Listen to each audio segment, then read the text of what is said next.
नमस्कार दर्शकों, इस वक्त हम मौजूद हैं विपिन वर्मा जी के पास में। थोड़ा आपका परिचय करा देते हैं। ग्राम प्रधान है ग्राम पंचायत छतौनिया, ब्लॉक कुंभी गोला, जनपद लखीमपुर खीरी। आज हमारे प्रोग्राम यूपी 22 का सीएम कौन विधानसभा चुनावी महासंग्राम में आप सम्मिलित हुए हैं। विपिन जी, आपका बहुत स्वागत है। सर्वप्रथम इस नूतन वर्ष आगामी लोहड़ी पर्व, मकर संक्रांति और गणतंत्र दिवस की आपको ढेर सारी शुभकामनाएं। और इस नूतन वर्ष और आगामी इन त्योहारों को मद्देनजर रखते हुए जनता से आप क्या कहेंगे? सबसे पहले तो मनीष जी, मैं आपको धन्यवाद देता हूं जो आपने मुझे इस माइक के लायक समझा। उसके साथ में नववर्ष, लोहड़ी, मकर संक्रांति व नववर्ष की हमारी तरफ से आपको व आपके सहयोगी व हमारे ग्रामवासी व क्षेत्रवासियों को बहुत बहुत बधाई। आगामी विधानसभा चुनाव को मद्देनजर रखते हुए विपिन जी क्या आप कहना चाहेंगे इस वक्त? देखिए मनीष जी, जैसा कि आप मेरे बारे में जानते ही हैं कि मैं एक मध्यम वर्गीय परिवार से आता हूं, एक आम व्यक्ति की तरह रहता हूं।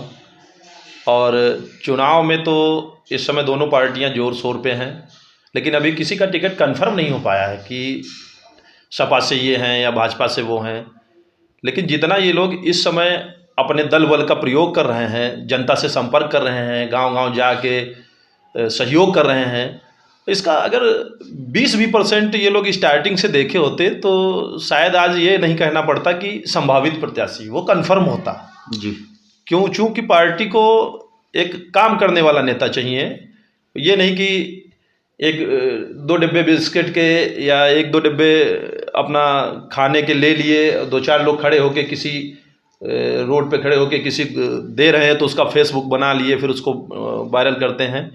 इन चीज़ों को ना देखते हुए अगर वो यही काम ज़मीन से जुड़ के करें, भले स्लो करें, थोड़ा थोड़ा इस समय जितना कर रहे हैं उसका 20% करें जी, तो हाँ, काफ़ी आगे निकलेंगे और काफ़ी अच्छी छवि भी रहेगी उनकी जनता के अंदर, जहाँ तक मेरा समझना, मेरा मानना है। विपिन जी, आप एक जागरूक व्यक्ति हैं। जैसा कि आपने समाजवादी पार्टी की सरकार देखी, भाजपा की इस वक्त चल रही है सरकार, तो दोनों के कार्यों में अगर डिफ्रेंशिएट किया जाए, दोनों को अंतर देखा जाए, तो क्या आपने रियलाइज़ किया है, क्या महसूस किया है? कहना तो इस पर मैं थोड़ा बहुत चाहूँगा ही मनीष जी, लेकिन थोड़ा ही कहूँगा, ज़्यादा नहीं कहूँगा। चूँकि मैं भाजपा सरकार भी देख चुका हूँ, बसपा सरकार भी देखी मैंने, सपा सरकार भी देखी, तब मुझे उतना ज्ञान भी नहीं था। चूँकि हमारा भी परिवार थोड़ा राजनीति से आता है, मैं उनका नाम नहीं लेना चाहूँगा। तो अपने बुजुर्गों के पास बैठते हैं, थोड़ा बहुत सीखने को मुझे मिलता है उन्हीं के द्वारा। तो भाजपा सरकार में मैंने देखा कि जैसे इस समय माननीय हमारे मुख्यमंत्री योगी जी राशन वितरण करा रहे हैं, राशन वितरण कराने की जो प्रणाली है वो मेरी नज़र में गलत है। क्योंकि 3 महीने का ये ऑफ़र है मार्च तक, और मार्च के बाद में मुझे लगता है कि जो गेहूँ इस समय अगर 16 रुपये में है, वही 25-26 में बिकेगा इलेक्शन के बाद में। वो मैं इसलिए कह रहा हूँ कि इन्होंने एक और ऑफ़र दिया था गैस सब्सिडी वाला, जिस समय गैस की कीमत मेरी नज़र में 500 के समथिंग थी, 520-25 में आता था। आज फ्री बांट के उस समय में आज वही गैस का सिलेंडर 900-1000 के समथिंग में आ रहा है। तो मुझे लग रहा है कि सिलेंडर का भी प्रयोग हमारे गांव की जनता या क्षेत्र की जनता या देश की जनता लगभग 85% कर पा रही है, जो मध्यम वर्गीय हैं या जो करोड़पति हैं, जो पैसे वाले कहे जाते हैं। गरीब व्यक्ति तो अपना लकड़ी से काम चला रहा है, मुझे नहीं लग रहा है कोई सिलेंडर ले पा रहा है। तो इन्होंने जो भाजपा की सरकार रही है इसमें ये हुआ है। और एक चीज़ और मैं बताना चाहूँगा मनीष जी, मैं आपसे ही पूछता हूँ कि हमारे माननीय प्रधानमंत्री नरेंद्र मोदी जी ने जीएसटी जब से लागू किया है, मैं जीएसटी का सिस्टम नहीं समझ पाया हूँ कि जैसे आम व्यक्ति अगर कोई चीज़ लेने जा रहा है, वो चीज़ अगर 15 रुपये की है या 50 रुपये की है या 5000 की है, तो उस पर 5% जीएसटी लगता है, तो उसका पेमेंट कस्टमर को करना पड़ता है। इससे बिजनेसमैन को क्या नुकसान हो, क्या उसको वो हो रहा है? नुकसान तो आम जनता की ही हो रहा है इसमें। मैंने तो अक्सर देखा, अगर वो रियल बिल मांगता है कि भैया मुझे पक्का बिल देना, तो जीएसटी जो लगती है उसका पैसा भी उसको चुकाना पड़ रहा है। इस चीज़ पे कोई नहीं बोल रहा है, या वो कैसे क्या है मैं समझ नहीं पा रहा हूँ उसको। तो मुझे लग रहा है ये गुमराह करने की सब सिस्टम है इनके। और राशन का मतलब है कि जो इस समय वितरण हो रहा है, और आगे जाके ये बहुत बड़ी समस्या बनेगी। आपने भाजपा सरकार के बारे में बताया, आप सपा के बारे में भी कुछ बताएं। हाँ, सपा के बारे में मैं ये कहना चाहूँगा, उन्होंने कुछ ऐसी उपलब्धियां नहीं दी जिससे व्यक्ति आलसी हो जाए, क्रेजी जैसे, फिर उसको बाद में बड़ा दिक्कतों का सामना करना पड़े या कई समस्याओं से झेलना पड़े, ये कुछ नहीं उन्होंने किया। उन्होंने अपने समय में जैसे 100 नंबर, अब 112 हो गई है, वो 108 चलाया उन्होंने। ये इसमें जो क्राइम हुआ है वो कंट्रोल हुआ है, या गरीब व्यक्ति को इसमें सुविधा मिली है। जैसे अभी कोई पेशेंट बीमार हो गया, अचानक कुछ हो गया, तो किसी गाड़ी हो या ना हो, कहीं पे भी हो, फ़ोन कर दे रहे हैं, तुरंत जाके अपना ले जा रहे हैं। तो ये उपलब्धि देखिए सपा सरकार की है।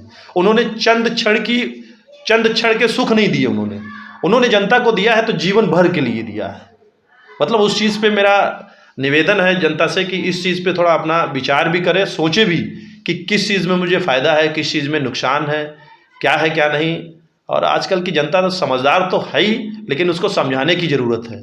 और मैं चाहता हूँ जो अपना संभावित प्रत्याशी हैं सपा के और बड़ा तेज़ी से लगे हुए हैं, उनसे मेरा निवेदन भी है कि इन चीज़ों पे ज़्यादा ध्यान दें।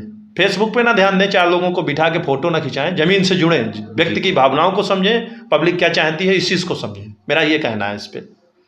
जैसा कि आपने बताया है कि योजनाएं जो भी भाजपा सरकार के द्वारा लॉन्च की गई हैं वो क्षणिक हैं। जी। समाजवादी पार्टी के द्वारा जो भी लॉन्च की गई थी वो लॉन्ग टर्म के लिए थी जी, ये आपने बताया है। तो अगर वर्तमान में देखा जाए, दूसरे चैनल से देखा जाए कि भ्रष्टाचार है, दंगा है, वो किस गवर्नमेंट में ज़्यादा हुआ है?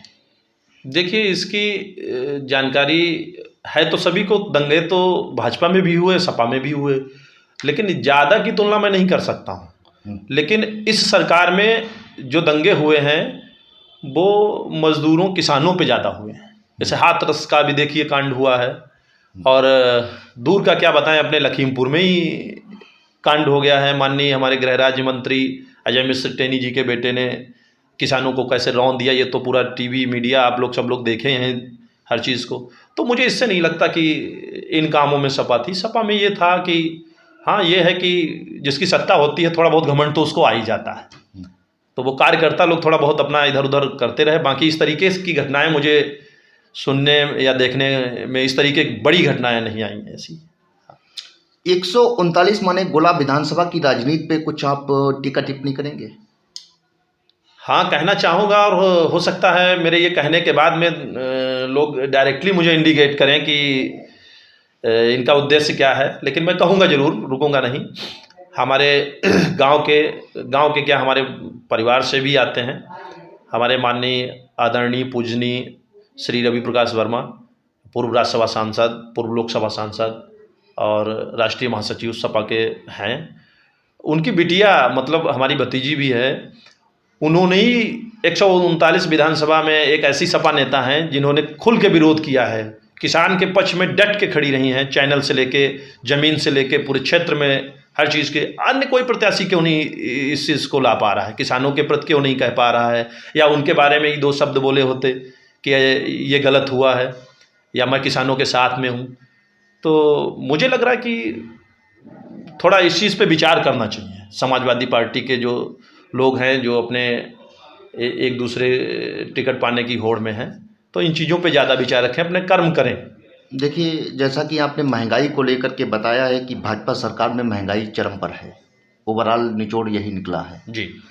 तो आपने कमियां बताई हैं, लेकिन भाजपा सरकार की कुछ कुर्बानियां भी बताएं। किसान सम्मान निधि है और उज्ज्वला योजना है, कई एक ऐसी प्रधानमंत्री जनधन योजना, जीरो बैलेंस है अकाउंट आदमी के पास, जो अभी तक का अकाउंट नंबर नहीं था आज उसका स्वयं का है, डायरेक्ट उसको सुविधाएं मिल रही हैं। तो इस तरीके की जो सुविधाएं दी जा रही हैं उस पर आप क्या कहेंगे? मनीष जी, उस पर मेरा ये कहना है, जैसे आपने नाम लिया जनधन योजना, या जो किसानों को गन्ना जैसे पेमेंट मिल रहा है, 2000 रुपये उनके खाते में आ रहे हैं, उस चीज़ को लेके मैं कहूँगा कि इसमें समानता नहीं है। एक लखपति भी है या करोड़पति है, उसके पास भी 2 बीघे ज़मीन है तो उसको भी 2000 रुपये मिल रहा है। ये सिस्टम गलत है उनका। समाजवादी पार्टी में ये नहीं हुआ करता था। उसमें जैसे महिलाओं को चिन्हित करके या जो भी करके एक समान रूप से हिंदू, मुस्लिम या जो भी जिस कैटेगरी की, मध्यम वर्ग से लेके गरीब जनता तक ये योजनाएं पहुंचाई गई, उसमें जातिवाद का कोई भेदभाव नहीं हुआ। इस चीज़ को मैं प्रधान हूँ, भली भांति जानता हूँ, और वो लाइफ टाइम तक रहीं भी, जब तक उनकी सरकार रही उस तरीके से रहीं भी। उसमें किसी ने उंगली भी नहीं उठा पाई कि इस योजना का लाभ मुझे नहीं मिल रहा है। और ये जो किसान सम्मान निधि वाला ये योजना चल रही है, इसमें सभी लोग अभी पूर्ण रूप से लाभ नहीं पा रहे हैं। जो गरीब हैं वो नहीं पा रहे हैं, जो अमीर हैं वो पा रहे हैं। यूपी खबर के माध्यम से जनता के लिए क्या संदेश है, क्या कहना चाहेंगे जनता से चुनाव को मद्देनजर रखते हुए? जनता से मनीष जी हमारा यही कहना है कि अब हमारे जो साथ के हैं या हमसे जो बड़े हैं, हमारे भाई बहन चाचा ताऊ, उनसे मेरा एक अनुरोध है, निवेदन है कि आप समझदार हैं, अपने क्षेत्र के लिए, हमारे अपने भविष्य के लिए कौन हमारे लिए सदुपयोगी है, कौन अच्छे कार्य कर रहा है, इन सब चीज़ों को देखते हुए अपना मतदान करें। अपना मतदान ठीक तरीके से करें, किसी के बहलाने फुसलाने में ना आए। जो ज़मीन से जुड़ा हो, जो आपके सुख दुख में शामिल हो सके, जो आपको निरंतर आपके कंधे से कंधा मिलाकर हमेशा साथ दे सके, ऐसे व्यक्ति को चुनिएगा। ऐसे व्यक्ति को नहीं कि विधानसभा हो जाने के बाद में फिर वो नजर ही नहीं आते हैं। इस समय तो सभी लोग, जिसको फ़ोन कर दोगे वो आपके पास दौड़े हुए चले आएंगे, लेकिन उसके बाद में देखिएगा कौन कितना परिवर्तन कर पा रहा है। इस चीज़ से भली भांति हमारे क्षेत्र की जनता जानती भी है, समझती भी है, और हम भी जानते हैं। दर्शकों, अभी आप विपिन जी को सुन रहे थे, जिन्होंने हमारे चैनल के माध्यम से जनता को नूतन वर्ष, लोहड़ी, मकर संक्रांति और गणतंत्र दिवस की ढेर सारी शुभकामनाएं दिया।